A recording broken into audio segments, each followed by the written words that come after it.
Episode 89 berasal dari novel asli Tales of Harding-Gold 89. Mari kita mulai.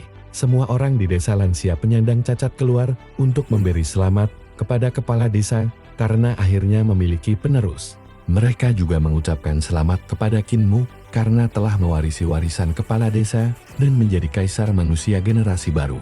Namun, kepala desa masih kesal pada kakek bisu. Sementara Kinmu sendiri tidak benar-benar merasa senang dengan gelar kaisar manusia itu. Setelah suasana kembali tenang, Kinmu melanjutkan latihan pedangnya bersama kepala desa. Gambar pedang adalah teknik pedang ciptaan kepala desa sendiri, bukan warisan dari Hall of Human Emperors. Bentuk pertama, pedang menginjak gunung dan sungai, merupakan teknik pedang paling rumit yang pernah dipelajari Kinmu sejauh ini. Bahkan teknik itu lebih rumit daripada bentuk pertama pedang Dao Yin yang datang dan pergi dalam dua mode. Namun, bagi keseluruhan rangkaian gambar pedang, pedang menginjak gunung dan sungai justru merupakan bentuk paling sederhana. Bentuk kedua, pedang kaisar pendiri, berkali-kali lebih rumit dan jauh lebih sulit untuk dikuasai saat pertama kali mempelajari pedang menginjak gunung dan sungai. Kinmu membutuhkan lebih dari 10 hari untuk memahaminya kini. Setelah menjelajahi kekaisaran perdamaian abadi, wawasannya jauh lebih luas. Ia juga telah menerima ajaran dari Wochoter Esrop, memahami teknik persatuan, lalu menggabungkannya dengan teknik Overlord Body Tree Elixir. Semua pengalaman itu membuat bakat dan pemahamannya meningkat pesat. Meski begitu, mempelajari pedang kaisar pendiri tetap membutuhkan waktu lebih dari 20 hari, barulah Kinmu memahami maksud sebenarnya dari kepala desa jika sebelumnya mereka tidak saling bertarung menggunakan pedang menginjak gunung dan sungai. Kemungkinan besar Kinmu akan membutuhkan waktu lebih dari setahun untuk menguasai pedang kaisar pendiri. Kepala desa telah mengerahkan seluruh kebijaksanaan dan pengalamannya agar Kinmu dapat mempelajari teknik itu hanya dalam 20 hari. Karena Kinmu sudah setengah langkah memasuki ranah jalan pedang, ia akhirnya mampu mempelajarinya meski dengan susah payah. Namun, bentuk ketiga, bencana kaisar pendiri, telah mencapai batas tertinggi dari teknik dan transformasi keterampilan pedang. Teknik itu sama sekali belum bisa dikuasai Kinmu. Ia memang mampu mengingat gerakannya, tetapi untuk benar-benar menggunakannya, ia harus memahami inti dan keajaibannya terlebih dahulu. Sayangnya, sekeras apapun dia mencoba memahami, ia tetap tidak mampu mengerti sepenuhnya. Batasannya berasal dari wawasan dan pengetahuannya sendiri. Pengalamannya masih terlalu sedikit, sehingga fondasinya belum cukup kuat. Karena itu, walaupun kepala desa mengajarinya secara langsung, ia tetap tidak mampu mempelajari teknik tersebut. Pada akhirnya, Kinmu hanya bisa mengesampingkan keinginannya untuk menguasai bencana kaisar pendiri dan fokus mendalami pedang kaisar pendiri. Pedang kaisar pendiri, lautan darah. Kinmu pernah mendengar kepala desa muda meneriakkan kata-kata itu ketika mereka keluar dari lukisan Dev di desa kosong dalam kekaisaran perdamaian abadi. Saat itu, ia merasakan emosi mendalam yang tersembunyi di balik teknik pedang tersebut. Pedang menginjak gunung dan sungai mengandung semangat para pahlawan yang bersatu untuk membunuh dewa dan iblis. Sementara itu, pedang kaisar pendiri membawa suasana duka dan penghormatan terhadap para martir yang gugur. Kedua suasana hati itu sangat berbeda dan sama sekali tidak selaras satu sama lain. Karena itulah, meskipun Kinmu telah mempelajari dua bentuk pedang tersebut, ia masih belum mampu memahami sepenuhnya perasaan yang tersembunyi di baliknya. Ki vital yang dibutuhkan untuk menggunakan pedang kaisar pendiri juga sangat besar. Satu gerakan saja hampir menghabiskan setengah kultivasinya. Tanpa ki vital yang sangat padat, mustahil teknik itu dapat digunakan. Kepala desa, berapa banyak bentuk dalam gambar pedang? Tanya Kinmu. Hanya 8. Jawab kepala desa tenang. Kinmu terkejut. Hanya 8. Sedikit sekali. Satu bentuk untuk setiap alam kultivasi, jawab kepala desa sambil menyipitkan mata. Karena itu, hanya ada 8 bentuk. Kinmu mulai menghitung dengan jarinya.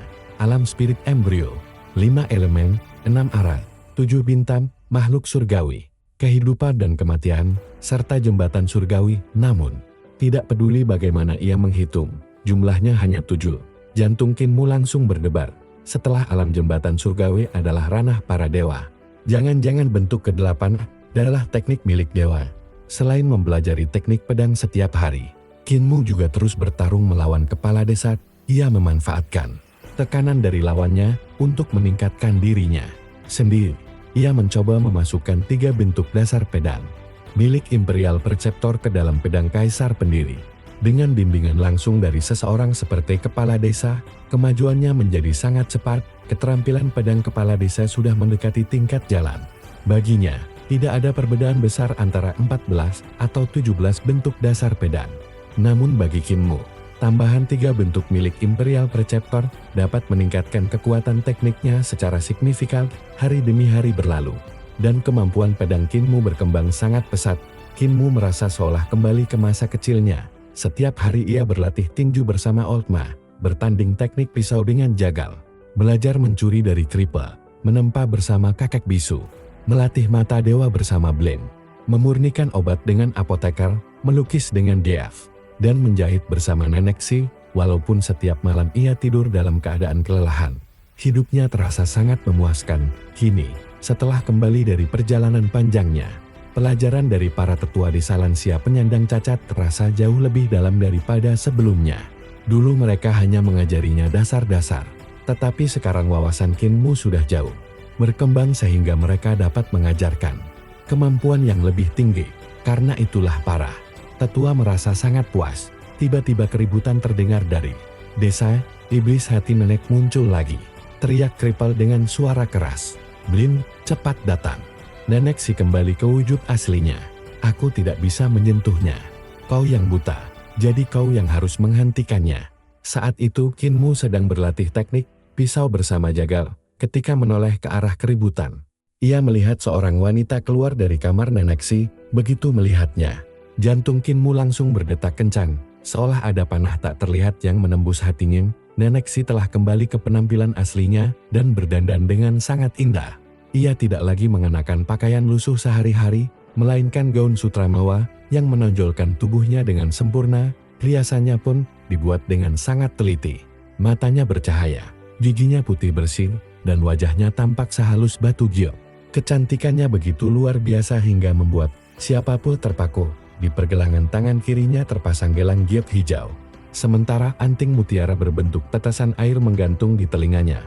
Ketika ia melangkah keluar, suasana musim dingin terasa berubah menjadi musim semi dan musim panas. Meski udara masih membeku, semua orang di desa merasakan kehangatan yang lembut. Kia tampak seperti Dewi yang turun dari langit ke dunia manusia. Semua orang terpana. Apoteker langsung merasa minder dan buru-buru menutupi wajahnya sebelum pergi. Diaf menjatuhkan kuasnya, lalu buru-buru merapikan diri di depan cermin. Kakek bisu berlari ke tong air untuk mencuci muka. Old Ma terus melafalkan nama Bude demi menenangkan iblis hatinya sendiri. Jagal bahkan mencukur janggut kesayangannya dengan pisau pemotong babi karena terlalu gugup. Sementara itu, Triple hanya menutup mata dan terus berteriak memanggil Blin. Bahkan kepala desa ikut tertegun dan memanggil Blin. Blin berjalan mendekat dengan tongkat bambunya dan bertanya tenang, apakah kau Nenek Si atau Sekte Masterly? Triple langsung berteriak, tentu saja dia Sekte Masterly. Nenek Si sudah tidak mampu menekannya lagi. Kau yang buta, jadi hanya kau yang bisa menghadapi iblis tua itu. Wanita cantik itu tersenyum genit. Namun suara yang keluar tetap suara tua dan serak milik pria tua. Istriku sudah tidak bisa lagi menekanku, katanya lembut. Sekarang akulah yang menindasnya. Lihat aku. Bukankah aku cantik? Ia memandang dirinya sendiri dengan penuh kekaguman. Aku sadar sejak awal bahwa aku tidak pantas mendampingi kecantikan seperti dirinya.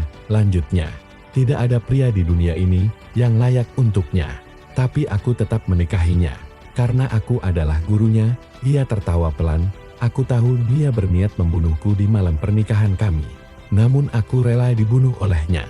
Karena aku iri padanya, ia mengangkat tangannya dan memandangi kulit putih mulus di pergelangannya. Aku tidak ingin menikahinya. Aku ingin menjadi dirinya. Jika dia membunuhku dan aku menjadi dirinya, bukankah aku mendapatkan semuanya? Blin berjalan mendekat sambil bertumpu pada tongkatnya. Kultus Guruli, katanya tenang, kau sudah terlalu jauh. Apa kau lupa dulu kau seorang pria? Apa bagusnya menjadi pria bau? Jawab Cult Masterly sambil tersenyum menggoda. Kau benar-benar buta, Blin, mata dan hatimu sama-sama buta. Kau bahkan tidak mengerti nikmatnya menjadi wanita. Kinmu buru-buru menutup mata. Sekte Guru Li, katanya tegas, kau benar-benar sakit jiwa. Sebagai sesama pemimpin sekte suci surgawi, aku malu padamu. Blin tersenyum tipis. Bagus, Muerd Cult Master Li melirik Kinmu dalam sekejap. Pikiran Kinmu kosong total. Ia hanya merasa wanita itu terlalu cantik. Kalau kau bicara lagi, kata Cult Master Li sambil tertawa lembut, aku akan membunuhmu dan kembali menjadi pemimpin sekte suci. Jantung Kinmu berdegup liar. Ia merasa rela menyerahkan nyawanya demi wanita itu, namun ia segera menggigil sendiri.